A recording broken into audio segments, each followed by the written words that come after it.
దాంతోనే సర్దుకొని మళ్ళీ ఇంకెవరిని డబ్బులు అడగను, ఉన్న దాంతో సర్దుకుపోతాను. ఏడైనా ఒక ప్రశాంతం ఒక చోట స్థిమితంగా ఉండిపోవచ్చు కదా నువ్వు. నువ్వు ఇప్పుడు ఇట్లా తిరుగుతా ఉంటే ఏడైనా నీకు ఏదైనా జరిగితే ఎవరు చూస్తారు? నేను చెప్పింది ఆలోచించి. ఇప్పుడు నువ్వు వెళ్తా ఉంటే ఒక రైల్లో వెళ్తా ఉంటే నీకు ఆరోగ్యం బాగాలేకనో ఏదైనా ఇబ్బంది అయింది అనుకో, అప్పుడు ఎట్ చేస్తావు?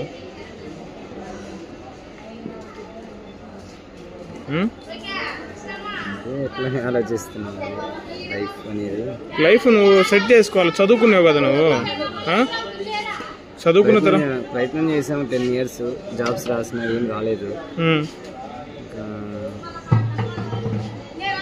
కొన్ని చోట్ల ఫుడ్ తీసుకున్నా పడదు, సాల్ట్ అది.